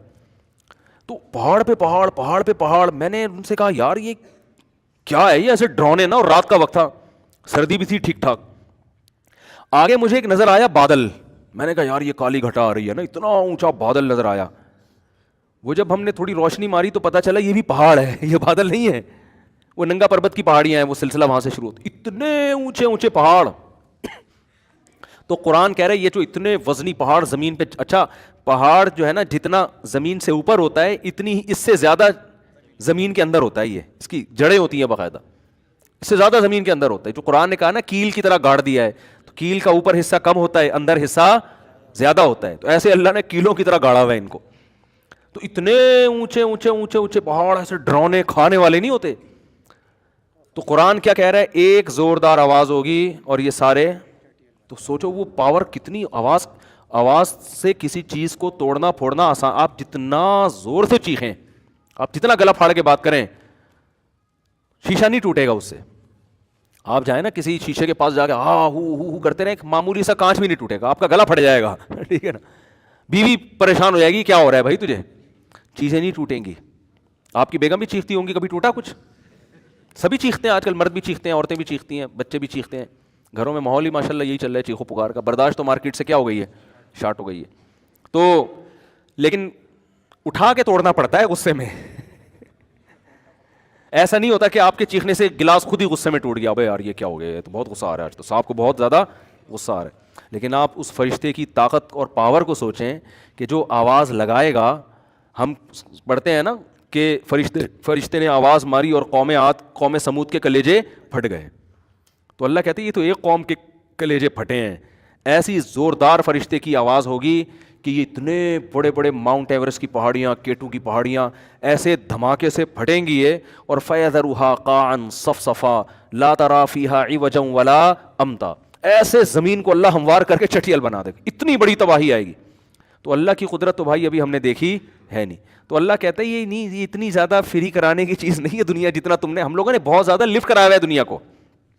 دیکھو جب کوئی آدمی آئے جس کی ویلیو زیادہ نہ ہو, اور کوئی بہت بڑا آفیسر اس کو لے کے اپنے ساتھ گھومنا شروع کر دے, مثال کو کوئی بلڈر آیا, اور وہ بلڈر کیا ہے, آپ خود بہت بڑے بلڈر تھے, بڑے بڑے پروجیکٹ چل رہے ہیں, ابھی بینک پلازا آپ نے بنایا, اور جناب وہ اسلام آباد میں بڑی بڑی بلڈنگیں آپ بنا رہے ہو. اتنے میں ایک شخص آیا جو چھوٹے چھوٹے مکان بناتا ہے, ٹھیک ہے نا, وہ بھی بلڈر ہے ظاہر ہے بیچارہ, وہ 2 کمروں کے پروجیکٹ لیتا ہے اور 10 سال میں وہ بناتا ہے بیچارہ. اب بڑا بلڈر آیا, اس چھوٹے بلڈر, اس کو نہیں پتا یہ بلڈر چھوٹا ہے, اس کو بڑا پروٹوکول ہے, سر آپ مجھے بھی مشورہ دیجیے, سر آپ بتائیے چائے پیئیں گے کیا پیئیں گے, بیٹھے گے. وہ سمجھ رہا ہے کہ یہ بہت بڑی فلم ہے. تو لوگ کہیں گے بھائی تو اس کو کچھ ضرور سے زیادہ ہی لفٹ کرا رہا ہے, یہ اتنا لفٹ کے قابل, بولتے ہیں نا ایسے موقع پہ, ابے بھائی تو کیوں پھلترو کی طرح چپکایا ہوا تو نے اس کو, اتنا ٹھیک ہے چائے پی لو, مسلمان ہے, انسان ہے, اتنی بڑی فلم نہیں ہے جتنی آپ اس کو سمجھ رہے ہو. ہم ہر موقع پہ یہ الفاظ استعمال کرتے ہیں, تو اتنا کیوں اس کو. ہمارے ایک جاننے والے تھے, انہوں نے ایک دوست کو اپنے ساتھ چپکا لیا, گھر بھی لے کر آ رہے ہیں, چائے بھی پلا رہے ہیں, ان کے گھر والے بیزار ہو گئے, یار تو جب بھی آتا ہے پھلترو کی طرح اس کو لے کر آتا ہے گھر میں, اور سب گھر والے ریزرو ہو جاتے تھے نا یہ کہ جی ان کے گیسٹ بیٹھے ہوئے. تو مجھے یاد ہے وہ کسی نے اس کو تانا دیا, تو یہ اتنی بڑی فلم نہیں ہے جتنا تو نے اس کو اپنے ساتھ چپکایا ہوا ہے, ٹھیک ہے نا, دوست ہے اس کو گھر سے باہر رکھ, اتنی بڑی فلم نہیں ہے. یا تو اس نے تیرے لیے جان قربان کی ہوتی ہے, تیرے بزنس کو رن کیا ہوتا ہے, ویسے ہی گٹر کے ڈھکن پہ بیٹھے ہوئے تھے, اتفاق سے دوستی ہو گئی, تو وہ گٹر کے ڈھکن پہ ملا کرو, وہیں چائے پلا کے پتلی گلی سے رخصت کر دیا کرو. ابا نصیحت کر رہے ہوتے ہیں نا بیٹے کو کہ ابے تو نے کیا دوست پال کے تو گھر میں لا کے ساری فریج کی چیزیں اس کو کھلا دیتا ہے تو گھر میں لا کے. تو بالکل قرآن و سنت بھی ہمیں یہ سمجھا رہے ہیں کہ بھائی یہ جو دنیا کو تم نے اپنا باپ بنا لیا ہے نا, اور کامیابی ناکامی کا معیار اس کو سمجھ لیا ہے, تو اتنا فری کھلانے کی ضرورت نہیں. تم بھی مرو گے, چیزیں بھی ختم ہوں گی, اور سیلاب بھی آئیں گے, زلزلے بھی آئیں گے, ایکسیڈنٹ بھی ہوں گے, موتیں بھی ہوں گی, کرونا بھی آئے گا, اور بہت کچھ آئے گا, اور بالآخر اللہ اس دنیا کی بے ثباتی دکھانے کے لیے ایک دن ایک دھماکے کے ساتھ ایک یکلختی پوری دنیا کو تباہ کر دے گا. بالکل ساری انسان کی جو آسمانوں کی بلندیوں پر پہنچی ہوئی ترقی, وہ دھڑام سے ایک دھماکے کے ساتھ نیچے آ کے ختم ہوگی. جیسے ورلڈ ٹریڈ سینٹر گر گیا تھا نا, اسی طرح پوری زمین کو اللہ ہلاک کر دے گا. تو اصل بار بار قرآن بتانا چاہ رہے اصل کیا ہے, آخرت. تو مرنے سے پہلے یہ سمجھ میں آ جائے عقل مندی کی بات ہے. نہیں سمجھ میں آ رہا تو مرنے کے بعد سمجھ میں تو آئے گا مگر فائدہ نہیں ہوگا. ایک بوڑھے آدمی کو کسی نے, ان کو خشک میوہ کھانے کا بہت شوق تھا نا, خشک میوہ کھانے کا بہت شوق تھا, لیکن پیسے نہیں تھے, بیچارہ غریب آدمی تھا. تو پیسہ اکثر لوگوں کے پاس بڑھاپے میں آتا ہے, ٹھیک ہے نا. جب بوڑھے ہو گئے, دانت ختم ہو گئے, تو اللہ نے پیسہ دیا, تو اب وہ کہہ رہا ہے یار جب دانت تھے تو بادام خریدنے کے پیسے نہیں تھے, اب بادام تو آئے ہیں لیکن چبانے کے لیے منہ میں دانت ہے نہیں. تو جب مرنے لگو گے نا میرے بھائی تو سب کچھ سمجھ میں آ جائے گا. لیکن انسان کہے گا, اللہ کہیں گے کہ جب تک میں نے دکھایا نہیں تھا توبہ کا موقع تھا, اب دکھا تو دیا ہے, ایمان تو لے آؤ گے سب, لیکن اب عمل کا موقع ختم ہو گیا ہے. تو اللہ اس وقت سے پہلے ہمیں سدھرنے کی توفیق عطا فرما دے. جلدی سے سوال کے جواب دے دوں میں. مفتی صاحب, صلاۃ الحاجہ کی نماز کا افضل وقت کون سا ہے؟ صلاۃ الحاجت کوئی الگ سے نماز نہیں ہے شریعت میں, 2 رکعت پڑھ کے اللہ سے دعا مانگو, بس اسی کو صلاۃ الحاجت کہا جاتا ہے, کبھی بھی مانگ لو. کیا یہ بھائی یہ کسی کی خاص بارے میں نہ پوچھا گیا. مفتی صاحب میرا سوال ہے کہ اگر پیدائش کے دوران بچے کی ڈیتھ ہو جائے تو کیا اس بچے کی نماز جنازہ ادا کی جائے گی؟ اگر زندہ پیدا ہوا تو نماز جنازہ بھی ادا کی جائے گی اور نام بھی رکھا جائے گا. بکرے کا صدقہ کرنے میں اس کا خون گھر میں رنگنا جائز ہے یا نہیں؟ بکرے کا صدقہ ہی نہیں ہے اسلام میں کوئی, یہ جو کاٹ کے بکرا صدقہ کرتے ہیں نا, اس کی کوئی حیثیت نہیں ہے, سمجھتے ہو؟ بار بار یہ بات سمجھا چکا ہوں. دیکھو اسلام میں صدقہ ہے, بکرا نہیں ہے. صدقے کا مطلب کیا ہوتا ہے؟ غریب کی حاجت کو پورا کرنا. تو وہ بکرے سے زیادہ ہوتی ہے یا پیسوں سے زیادہ ہوتی ہے؟ 25,000 کا بکرا کاٹ کے گوشت کھلاؤ گے, اس سے بہتر نہیں ہے 25,000 اس غریب کو دے دو؟ کیا خیال ہے بھائی؟ لیکن بکرا کاٹ کے دے رہے ہوتے ہیں. اس کا مطلب لوگ یہ سمجھتے ہیں کہ خون بہانے سے بلائیں ٹلتی ہیں, حالانکہ ایسا نہیں ہے, کوئی بلائیں نہیں ٹلتی. جانور کا قتل کرنا بھی ناجائز ہے شریعت میں, جب تک کوئی ضرورت نہ ہو. ضرورت ہوتی ہے گوشت کھانا ہے, تو اگر غریب آدمی کو بکرے کا گوشت کھانے کا شوق ہے اور آپ چاہتے ہو کہ اس کو صدقہ کرنا ہے کیونکہ اس غریب کو بکرا کھانے کا بہت شوق ہے, اور وہ تو غریب کیوں ہے بھائی؟ کبھی آپ نے کسی فقیر کو دیکھا کہہ رہا ہے اللہ کے نام پہ 3 پیزے کھلا دے مجھے؟ کبھی دیکھا کسی غریب کو؟ آپ کہہ رہا تو غریب ہے تو پیزے مانگ رہا ہے. اللہ کے نام پہ روٹی دے دے, وہ یہ کہتے ہیں اللہ کے نام پہ پیسے دے دے, روٹی دے دے, چاول کھلا دے, کھانا کھلا, یہ کہہ رہے ہوتے ہیں. اللہ کے نام پہ تو ایک پیپسی پلا دے یار مجھے, تو اس کا مطلب بھائی یہ غریب آدمی نہیں ہے. تو بکرا غریب بھی کھا سکتا ہے, کوئی پابندی نہیں ہے. لیکن اگر آپ نے غریب کو بکرے کا گوشت ہی کھلانا ہے, پہلے تو میں آپ سے سوال پوچھوں گا کہ بکرے کا گوشت جتنے کا آئے گا اس میں گائے کا گوشت ڈبل آ جائے گا, تاکہ وہ پورا مہینہ کھا لے گا. وہ آپ گائے کا کیوں نہیں کھلا رہے؟ پہلی بات تو کیش رقم کیوں نہیں دے رہے اس کو؟ ایک بات آپ کہہ سکتے ہو کہ جی کیش رقم میں بعض دفعہ غریب لوگ پان گٹکے میں اڑا دیتے ہیں. وہ ایسے غریب بھی ہیں ان کو پان گٹکے کا شوق روٹی سے بھی زیادہ ہوتا ہے, وہ گھر والوں پہ خرچ نہیں کرتے. تو چلو پھر راشن ڈال دو ان کے گھر میں, جتنے کا بکرا آئے گا اس میں پورے 2 مہینے کا راشن آ جائے گا, پورے 2 مہینے کی ضرورت پوری ہوگی. آپ کہتے ہو نہیں بھائی میں نے بیچارے نے ہو سکتا ہے کئی ہفتوں سے گوشت نہ کھایا ہو نا, تو پھر بھی سوال پیدا ہوتا ہے بھائی راشن زیادہ ضروری ہے یا گوشت زیادہ ضروری ہے؟ لیکن چلو آپ کو گوشت ہی کھلانا ہے تو پھر گائے کا کھلاؤ. گائے کا گوشت میں پروٹین بھی زیادہ ہوتے ہیں, طاقت بھی زیادہ ہوتی ہے. باہر ملکوں میں گائے کا گوشت بکرے سے زیادہ مہنگا ہے. گائے کا گوشت پروٹین زیادہ ہے, اس میں آئرن زیادہ ہے اس کے اندر. لیکن اور آپ کہہ سکتے ہو غریب لوگ بیمار کم ہی ہوتے ہیں کیونکہ محنت زیادہ کرتے ہیں نا, گائے ہضم بھی کر لیں گے وہ. تو گائے کا گوشت کھلاؤ آپ. لیکن نہیں جی چلو ہم آپ کی بات مان لیتے ہیں, ہم نے گائے کا گوشت بھی نہیں کھلانا جی, ہو سکتا ہے بیچارے کو بکرا ہی کھانے کا دل چاہ رہا ہو, تو پھر گوشت خرید کے کھلاؤ, وہ سستا پڑتا ہے بنسبت بکرا خرید کے کاٹنے کے. آپ بکرا خرید کے کاٹ کے جب گوشت کھلاؤ گے وہ مہنگا پڑے گا, اور دکان سے گوشت خرید کے کھلاؤ گے وہ سستا بھی پڑے گا اور آپ کی مرضی کا گوشت بھی ہوگا. اس کو پٹ کھانے کا شوق ہے پٹ کا گوشت کھلا دو, اس کو چانپے کھانے کا شوق ہے چانپے کھلاؤ, بلکہ آپ اس کو ہوٹل میں لے جا کے چانپے پکی پکائی کھلاؤ. آپ اس کو چل بھائی غریب آج تو تیرے کو چانپے کھلاتا ہوں میں, لیکن آپ پھر بھی کیا کر رہے ہو؟ بکرا کاٹ رہے ہو. تو یہ غلط تصور ہے, لوگ یہ سمجھتے ہیں کہ بکرا کٹنے سے بلائیں ٹلتی ہیں, یہ صدقہ ہوتا ہے. یہ نہیں ہوتا اسلام میں. بکرا وہ صدقہ کرے جس آدمی کو یہ خیال ہو کہ یار میرے لیے بکروں کا بزنس ہے, تو میں صدقے میں, جیسے کسی کا آٹے کا بزنس ہوتا ہے, کہتا ہے پیسے نہیں لو آٹے کی 2 بوریاں لے جاؤ, وہ سمجھ میں آتی ہے بات. بعض لوگوں کا ہوتا ہے شہد کا کاروبار ہے, وہ کہتے ہیں یار ہم جو ہے نا اسی شہد میں سے صدقہ کریں گے بس, ہم الگ سے نہیں. جیسے سونے کا سونار بعض دفعہ کہہ رہے تو چلو 2 بالی اللہ کے نام پہ ہم نے صدقہ کر دی, یا کسی کا نہاری کا ہوٹل ہے تو 1 دیگ ہم نے نہاری ہی میں سے صدقہ کر دی. تو کسی کا بکرے کا بزنس ہے, وہ کہے یار میرے لیے بکرا آسان ہے, چل بھائی یہ 10 بکرے میرے پاس, 1 اللہ کے نام پہ میں نے صدقہ کر دیا. یہاں تو سمجھ میں آتا ہے کہ نارمل آدمی کا بازار جا کے پراپر بکرا خرید کے کاٹ کے اس کو صدقہ کرنا یہ بدعت ہے, کیونکہ یہ اس کی علامت ہے کہ آپ بکرے کے کاٹنے کو کیا سمجھ رہے ہو؟ عبادت. تو یہ غلط ہے. بکرا کاٹنا 3 موقع پہ عبادت ہے, اس کے علاوہ جانور کاٹنا عبادت نہیں ہے. نمبر 1 بقرعید کے موقع پہ, نمبر 2 عقیقے کے موقع پہ, نمبر 3 حج عمرے کے موقع پہ. اس کے علاوہ اگر آپ نے بکرا کاٹا تو اگر بھوک لگ رہی ہے دعوت کرنی ہے تو ٹھیک ہے, نہیں تو خام خامے بکروں پہ ظلم, وہ بھی آخر انسان ہے. سمجھ آ رہی ہے نا, وہ بھی آخر یعنی اس معنی میں کہ زندہ چیز ہے، اس کو بھی جینے کا حق ہے، اس کو تو 2 دانت ہونے سے پہلے ہی کاٹ دیتے ہیں. تو یہ مسئلہ ہے، سمجھ رہے ہو؟ تو اس لیے یہ کام نہ کیا کریں، بکرے نہ کاٹا کریں، صرف بقرعید پہ کریں اور حج پہ کریں اور عقیقے پہ کریں، بس اس کے علاوہ بکرا نہیں کاٹا جائے گا. اور پھر یہ صدقے کے بکرے دیکھو جو، اچھا اس کے اور سائیڈ افیکٹ کیا ہیں؟ جب شریعت نے بکرا کاٹنے کو عبادت قرار نہیں دیا اور آپ پھر بھی کاٹو گے تو اس سے بکرے کی جو مارکیٹ ویلیو ہے، جو نیچرل ہونی چاہیے تھی، وہ نیچرل نہیں رہے گی. دیکھو حدیث میں آتا ہے ان اللہ هو المسعر، اللہ خود چیزوں کے نرخ متعین کرتے ہیں. جس چیز کی ضرورت ہوتی ہے نا، اللہ اس کو زیادہ پیدا کرتے ہیں تاکہ وہ سستی ہو. جیسے پانی اللہ نے سستا رکھا ہوا ہے نا، بارشیں برس رہی ہیں، کنویں سے ضرورت زیادہ ہے، اگر پانی کا ایک گلاس 25 روپے کا ہو جائے تو غریب تو بیچارہ مر جائے. تو اللہ نے اس کو کنٹرول خود اللہ نے کی، یہ گورنمنٹ نہیں کر رہی. یہ کون کر رہا ہے؟ اللہ پانی زمین میں محفوظ کر لیتا ہے. اس کے بعد ہے روٹی، انسان کی بنیادی ضرورت ہے. تو گندم اتنی پیدا ہوتی ہے کہ اس کے ریٹ خود بخود متعین. ہاں اس میں انسان اگر ذخیرہ اندوزی شروع کر کے ریٹ بڑھا دے تو وہ انسان کی طرف سے ایک ظلم اور زیادتی ہے. تو اسی طرح گوشت کی بھی اللہ کی نظر میں ایک قیمت ہونی چاہیے. فطرت کہتی ہے کہ اتنی ویلیو ہو، اس حساب سے بکرے پیدا ہوتے ہیں، اس حساب سے بچڑے پیدا ہوتے ہیں کہ بقرعید میں اتنے کٹیں گے بھی، اس کے بعد بھی سال میں گوشت ان کو ملتا رہے گا. تو جب جیسے جیسے جس کو ضرورت ہوگی گوشت کی وہ کاٹ کے کھا جائے گا.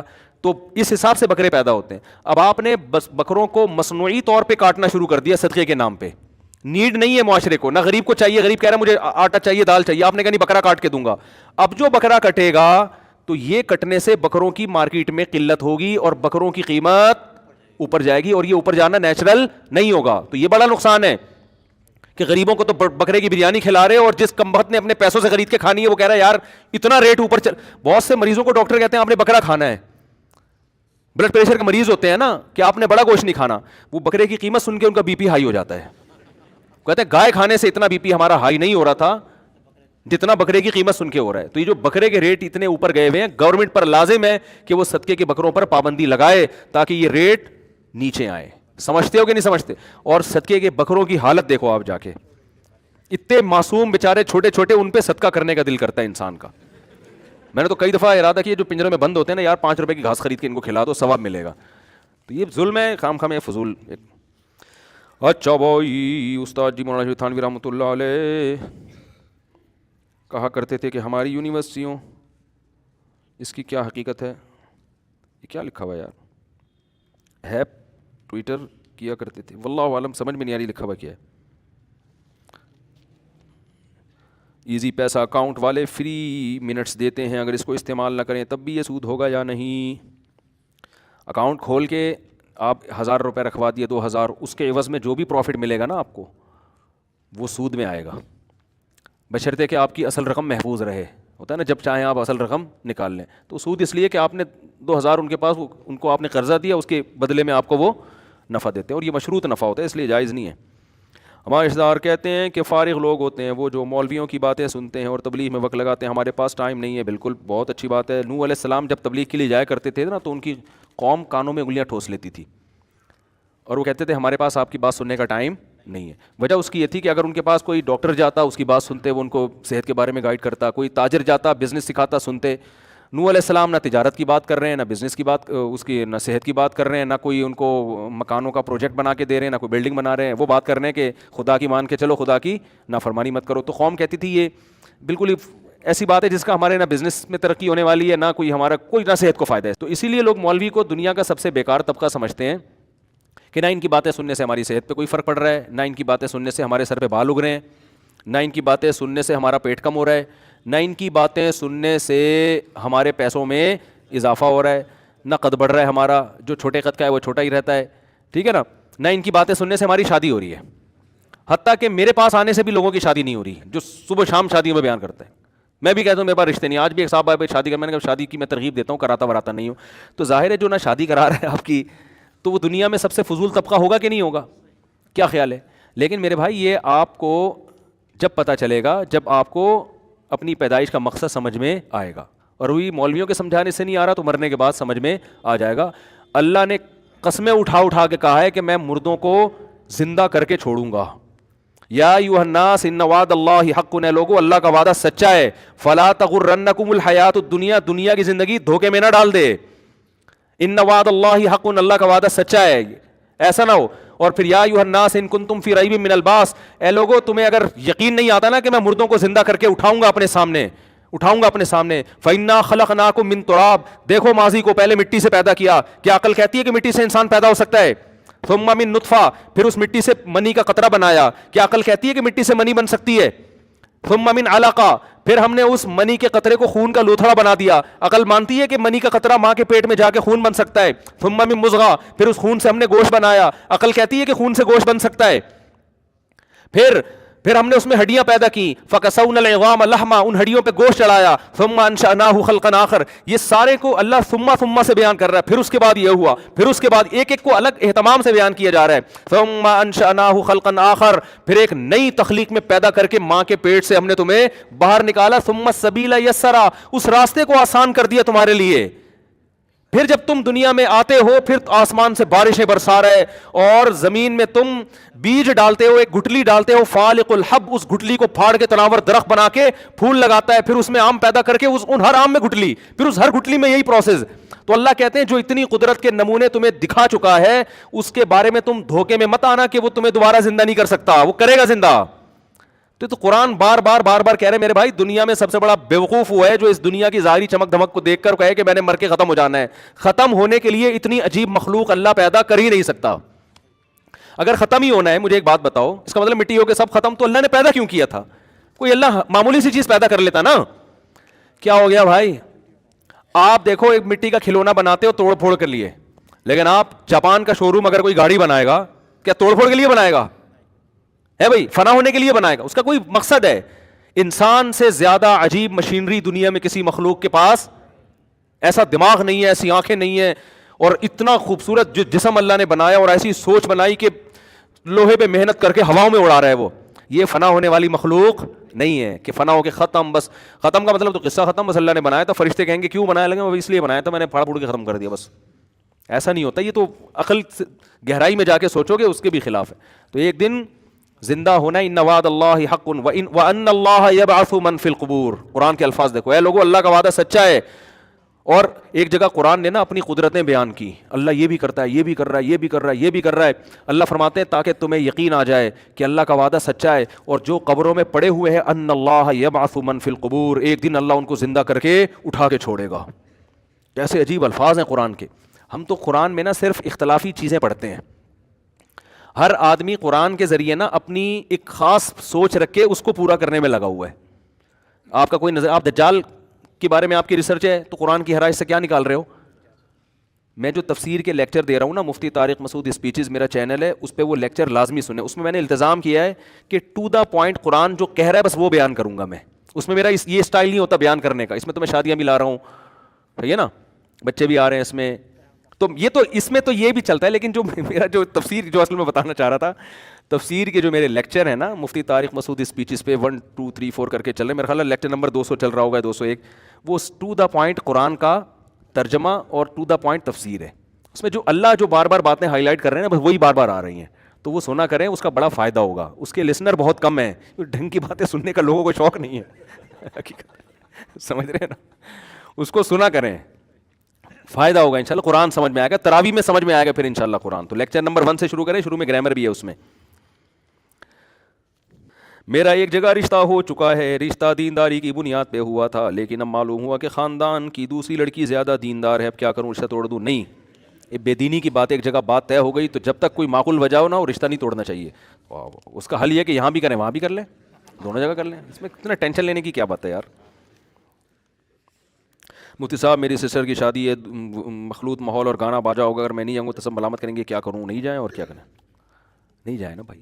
اور اگر آپ کے نہ جانے سے کوئی مسئلہ، کوئی بہت دفعہ بہن کا فیوچر خراب ہونے کا خطرہ ہوتا ہے، تو بہن اگر اس گانے بجانے پہ راضی نہیں ہے تو پھر مجبوری ہے، پھر آپ نے اس لیے کرنا ہے کہ بہن کا گھر، بعض دفعہ بڑا لوگ اس کو وہ لے لیتے ہیں، یار بھائی نہیں آیا صلی اللہ علیہ وسلم، ان کے خاندانی کوئی مسئلہ چل رہا ہے، تو ایک لاشعور میں سسرال کے دماغ میں بات بیٹھ جاتی ہے۔ تو ایسی شدید مجبوری ہو تو الگ بات ہے، ورنہ نارملی حکم یہی ہے کہ آپ کے لیے جانا جائز نہیں ہے۔ کس قسم کے خواب کی تعبیر معلوم کرنی چاہیے؟ مثلا ہمیں مختلف قسم کے خواب آتے ہیں جن میں کچھ بالکل بے معنی ہوتے ہیں۔ دیکھو خوابوں کی تعبیریں ہوتی ہیں، لیکن نبوت کا 46واں حصہ ہے، عین نبوت نہیں ہے، سمجھ رہے ہو؟ اچھا، خواب جو سچے ہوتے ہیں نا، انسان کو خود احساس ہو جاتا ہے کہ یہ خواب جھوٹا نہیں ہے، وہ خود قدرت کی طرف سے انسان کو نا ایک سگنل ملتا ہے کہ یار یہ کچھ غیر معمولی خواب آیا ہے میری زندگی میں، مجھے چند خواب آئے ہیں، جاگتے ہی مجھے احساس ہوا تھا کہ یہ مجھے لگتا ہے کہ یہ سچا خواب ہے، اور الحمدللہ وہ یعنی ہمیں نظر بھی آیا کہ پورے ہوتے ہوئے نظر آئے وہ خواب. تو یہ انسان کے لاشعور میں ایک بات بیٹھ جاتی ہے کہ یار یہ مجھے جھوٹا نہیں لگ رہا.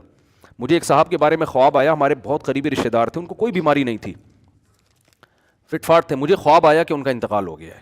اب ویسے تو زندہ آدمی کے بارے میں لوگوں کو خواب آ رہا ہوتا ہے انتقال ہو گیا، لیکن اس کا انتقال ہو جاتا ہے، خواب دیکھنے والے کا وہ نہیں مرا ہوتا. اس سے بہت لوگ آپ کو ہمیں بھی آئے ہیں ایسے لوگوں کے بارے میں انتقال آیا، 20 سال پہلے آیا تھا، اب تک وہ الحمدللہ زندہ ہیں، اور لگتا نہیں ہے کہ اگلے 20 سال تک بھی انتقال کا ان کا کوئی چانس ہے. بد دعائیں بھی سائڈوں سے ہو کے گزر رہی ہیں ان کے. تو ایسے خواب ہمیں پتہ ہے کہ یار ایسا ہی آ گیا. لیکن ایک ہمارے بہت ہی قریبی ریلیٹو تھے، ان کے بارے میں مجھے خواب آیا نا کہ ان کا انتقال ہو گیا، تو مجھے لاشعور میں احساس ہوا کہ یہ سچا خواب ہے. مجھے لگا کہ یار یہ، کیونکہ گھر میں ایک ان کا ایسا سما تھا، اور جیسے مجھے خواب آیا 2-4 دن کے بعد پتہ چلا ان کو کینسر ہو گیا، اور واقعی ان کا تھوڑے دنوں میں انتقال ہوا. تو وہ نا قدرت کی طرف سے خود سے ایک سگنل مل رہا ہوتا ہے کہ یہ، جیسے فرعون کو جو وہ مصر کے بادشاہ کو جو خواب آیا نا کہ 7 موٹی گائیں 7 دبلی گایوں کو کھا رہی ہیں، تو بادشاہ نے صبح دربار بلایا ہے کہ اس کی تعبیر بتاؤ. حالانکہ بادشاہ کو بھی روزانہ آتے ہوں گے نا خواب، کبھی دربار نہیں بلایا ہوگا اس نے. اس دن اس کے چھٹی حصے نے کہا کہ یار یہ کچھ ہوا ہے. تو جب اس نے درباریوں کو بلایا، بولا بھائی مجھے خواب آیا کہ 7 موٹی گائیں 7 پتلی گایوں کو کھا رہی ہے، اس کا تعبیر بتاؤ. تو انہوں نے کیا کہا؟ اضغاث احلام، یہ پراگندہ خیالات ہیں، آپ سارا دن حکومتی کام مصروف رہتے تو الٹے گائیں بھینسیں آ گئی ہیں آپ کے خواب میں. لیکن ان کا بھائی لگتا ہے کچھ ہے اس میں. پھر یوسف علیہ السلام نے اس کی تعبیر بتائی. تو بعض دفعہ ایک تو اکثر ایسا نہیں ہوتا کہ جب بھی سو رہے ہیں خواب سچا ہی آئے گا، بعض دفعہ واقعی وہ سچا ہوتا ہے، اور اس میں انسان کو لاشعور میں ایک بات آتی ہے کہ یار یہ کچھ ہے اس میں حقیقت ہے. تو یہ اللہ ہی کی طرف سے ہوتا ہے. تو اس لیے ہر خواب کی نہ تعبیر پوچھا کریں، نہ دوسروں کا ٹائم ضائع کیا کریں، نہ اپنا ٹائم ضائع کیا کریں. اور یہ ذہن میں رکھو کہ شادی شدہ خاتون کو اگر سانپ نظر آ رہے ہیں، میرڈ خواتین کو خوابوں میں سانپ چھپکلیاں آتی رہتی ہیں، تو یہ جٹھانیوں کا اور آپس کے تعلقات کا مسئلہ ہے. یہ ساسوں کا، وہ ساس سانپ کی شکل میں کبھی اژدہے کی شکل میں آ رہی ہوتی ہے، یہ ہوتا ہے. تو اس کو آپ سیریس لینے کی کوشش نہ کریں. سمجھ میں، وہ کبھی بھی ایسا نہیں ہوگا کہ ساس پھول لے کے آ رہی ہے خواب میں، ایسا نہیں ہوتا. ایسے خواب نہیں آتے. نند آ رہی ہے اور مٹھائی کے ڈبہ لے، خواب میں بھی نہیں آتی وہ. تو یہ آپ کا اپنا وہ ہوتا ہے کہ آپ کو یہ، کیونکہ اس کو آپ نے اپنی دشمن سمجھ لیا ہے، تو جس کو آپ دن میں دشمن سمجھ رہے ہو وہ خواب میں دشمن ہی کے طور پہ آئے گا. تو اس سے آپ نفرت نہ کریں ساس سے، اور کہ یہ دیکھا میں تو کہا تھا یہ سانپ بن کے کاٹے گی مجھے، خواب میں بھی کاٹ رہی تھی. تو اچھی بھلی ساسیں بدنام ہو جاتی ہیں بیچاری ان خوابوں کی وجہ سے. ہم لوگ کاروباری والے اکثر بہت سے لوگ ایسے آتے ہیں جو سامان ڈسکاؤنٹ پر خرید کر بل مکمل قیمت کا بنواتے ہیں. جائز ہے؟ نہیں جائز نہیں ہے. مفتی صاحب آپ کا اتوار کا بیان 1 ہفتے بعد اپلوڈ ہوتا ہے، لیکن بھائی یہ ایڈمن سے پوچھو ایسی باتیں، کون سا بیان کب اپلوڈ ہوتا ہے.